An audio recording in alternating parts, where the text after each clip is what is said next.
कृष्णाय वासुदेवाय हरये परमात्मने प्रणतक्लेशनाशाय गोविन्दाय नमो नमः।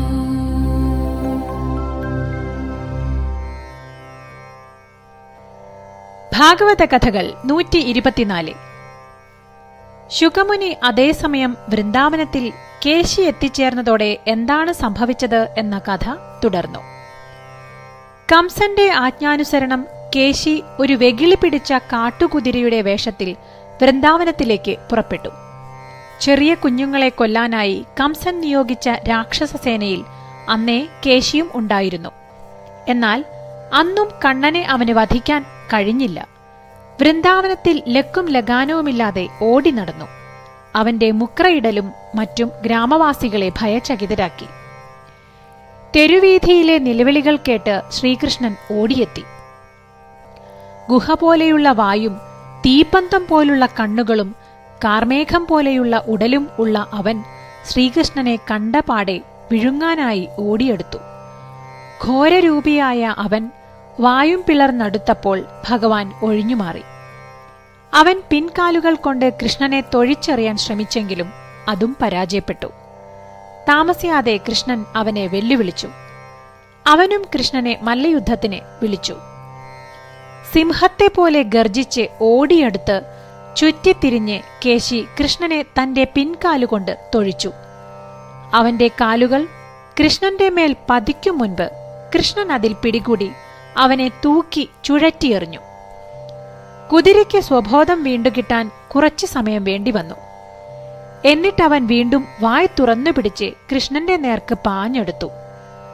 തീ തുപ്പും പോലെ ക്രോധമാർന്ന അവന്റെ വായിലേക്ക് കൃഷ്ണൻ തന്റെ കൈ കടത്തി. അപ്പോൾ കൃഷ്ണന്റെ കൈ ചുട്ടുപഴുത്ത ലോഹദണ്ഡ് പോലെ വലുതാവാൻ തുടങ്ങി. അസുരന് ശ്വാസം മുട്ടി. അവൻ തന്റെ സ്ഥൽ സ്വരൂപം ആർജിച്ചു. അങ്ങനെ അന്ത്യശ്വാസം വലിക്കുകയും ചെയ്തു. കൃഷ്ണൻ പ്രത്യേകിച്ചൊന്നും സംഭവിക്കാത്തതുപോലെ തന്റെ കൈ വലിച്ചൂരി നടന്നകന്നു. കേശിയെ നിഗ്രഹിച്ചവൻ കേശവൻ എന്ന് ആകാശത്തിൽ നിരന്ന ദേവന്മാർ ഇതോടെ ഉദ്ഘോഷിച്ച് പുഷ്പവൃഷ്ടി നടത്തി. മറ്റൊരു വ്യാഖ്യാനം കൂടി കേശവൻ എന്ന പേരിന് പിന്നിലുണ്ട്. കൻ എന്നാൽ ബ്രഹ്മാവ്, അൻ എന്നാൽ സ്ഥിതി സംരക്ഷണം കൈകാര്യം ചെയ്യുന്ന വിഷ്ണു, ഈശൻ എന്നാൽ സംഹാരശക്തി ഉൾപ്പെടെ സർവ അധികാരങ്ങളുമുള്ളവൻ, കേശവൻ എന്നാൽ ഈ മൂന്ന് ദേവന്മാരെയും ഉത്പാദിപ്പിക്കുകയും രക്ഷിക്കുകയും നിയന്ത്രിക്കുകയും അവർക്ക് ജ്ഞാനം പകർന്നുകൊടുക്കുകയും ചെയ്യുന്നവൻ. കേശിയെ വധിച്ച ശേഷം ഏകാന്തതയിൽ ഇരുന്ന ഭഗവാനെ ഇങ്ങനെയാണ് നാരദമുനി ചെന്ന് കണ്ട് സ്തുതിച്ചത്. കേശിയെ വധിച്ച ശേഷം ഏകാന്തതയിലെത്തിയ ഭഗവാൻ ശ്രീകൃഷ്ണന്റെ സമീപത്തേക്ക് നാരദമുനി എത്തി ഇപ്രകാരം പ്രശംസിച്ചു. അല്ലയോ കൃഷ്ണ വാസുദേവ, വിറകിൽ അഗ്നി എന്ന പോലെ സർവചരാചരങ്ങളിലും അധിവസിക്കുന്ന അങ്ങേക്ക് പ്രണാമം. അത്ഭുത മാഹാത്മ്യത്തോടുകൂടിയ അങ്ങ് ആദ്യമായി സ്വന്തം മായയെ ആശ്രയിച്ച് ഈ വിശ്വം മുഴുവൻ സൃഷ്ടിച്ചു. പിന്നെ അതിനെ സ്വകാരുണ്യത്താൽ അങ്ങനെ തന്നെ സംരക്ഷിക്കുന്നു. ഇനി കൽപ്പാന്ത സമയത്ത് സംഭവിക്കുന്നതും അങ്ങനെ തന്നെയാണ്. ഇങ്ങനെ സൃഷ്ടി സംരക്ഷണ സംഹാരകനായ അങ്ങ് അതിനാൽ കേശവൻ എന്നറിയപ്പെടുന്നു. രാജാക്കന്മാരുടെ രൂപം കണ്ട് ഭൂമിയിൽ അധർമ്മം വിതറുന്ന അസുരന്മാരെയെല്ലാം നിഗ്രഹിച്ച് ധർമ്മരക്ഷ ചെയ്യുന്നതിനു വേണ്ടിയാണല്ലോ അങ്ങ് അവതരിച്ചിരിക്കുന്നത്. ദേവന്മാർ പോലും ഭയപ്പെട്ടിരുന്ന കേശിയെ എത്ര അനായാസമായാണ് അങ്ങ് വധിച്ചത്. ഉടനെ തന്നെ അങ്ങ് ചാണൂരൻ, മുഷ്ടികൻ എന്നീ മല്ലന്മാരെയും കുവലയപീഠം എന്ന ഗജവീരനെയും ദുഷ്ടനായ കംസനെയും നിഗ്രഹിക്കും എന്ന് ഞാൻ അറിയുന്നു. ശംഖൻ, യവനൻ, മുരൽ, നരകൻ എന്നീ അസുരന്മാരെയും അങ്ങ് വധിക്കും. പിന്നെ ഇന്ദ്രനെ വിജയിച്ച് പാരിജാതം സ്വന്തമാക്കി രാജകന്യകമാരെ പരിണയിക്കും. ദ്വാരകയിൽ ഓന്തിന്റെ രൂപത്തിൽ കഴിയുന്ന നൃഗരാജാവിനെ അങ്ങ് ശാപമോക്ഷം നൽകും. ജാംബവാനിൽ നിന്ന് സ്യമന്തകരത്നവും അദ്ദേഹത്തിന്റെ പുത്രിയായ ജാംബവതിയെയും സ്വന്തമാക്കും.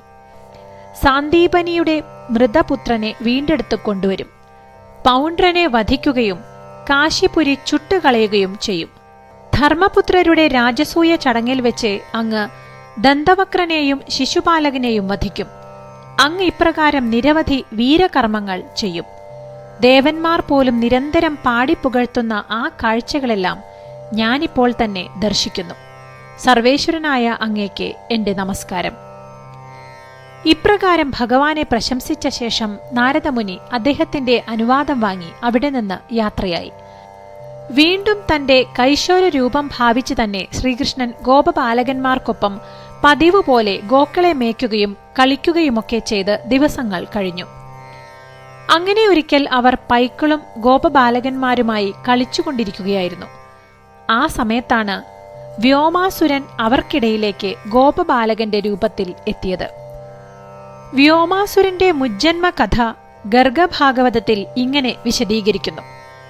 മയപുത്രനായ വ്യോമാസുരനും വിപരീത ഭക്തിയിലൂടെ മുക്തി വിധിക്കപ്പെട്ട ജന്മമായിരുന്നു. പണ്ട് കാശിയിൽ ഭീമരഥൻ എന്നൊരു രാജാവുണ്ടായിരുന്നു. യഥാകാലം ഭരണഭാരമെല്ലാം നിർവഹിച്ച് പിന്നീട് പുത്രനെ രാജാവായി വാഴിച്ച ശേഷം വാനപ്രസ്ഥത്തിന് പുറപ്പെട്ടു.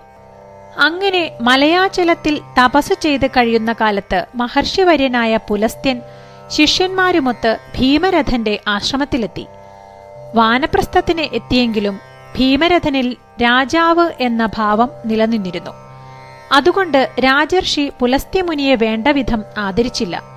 രാജസിംഹാസനത്തിൽ ഇരിക്കുന്നവർ പോലും ചെയ്യുന്ന വിധത്തിൽ മുനിയെ എഴുന്നേറ്റ് നമസ്കരിച്ചു പോലുമില്ല. കോപിഷ്ഠനായ പുലസ്ത്യൻ നീ ഒരസുരനായി തീരട്ടെ എന്ന് ശപിച്ചു. ഇത് കേട്ട് ഭയന്ന ഭീമരഥനെ തന്റെ പ്രവൃത്തിയിൽ പശ്ചാത്താപമുണ്ടായി. അങ്ങനെ ഭയചകിതനായ രാജർഷി പുലസ്ത്യനെ പ്രണമിച്ച് ശാപമോക്ഷമിരുന്നു. മഹർഷിയാകട്ടെ ഭീമരഥന്റെ ദയനീയത കണ്ട് ദ്വാപരയുഗാന്തരത്തിൽ ഗോകുലത്തിൽ വെച്ച് ശ്രീകൃഷ്ണ ഭഗവാന്റെ കൈകളാൽ നിനക്ക് മോക്ഷം ലഭിക്കും എന്ന് ശാപമോക്ഷം നൽകി. വ്യോമാസുരൻ വധിക്കപ്പെട്ടപ്പോൾ പരിഭ്രാന്തനായ കംസന്റെ ചെയ്തികൾ എന്തൊക്കെയായിരുന്നു? ആ കഥ നാളെ.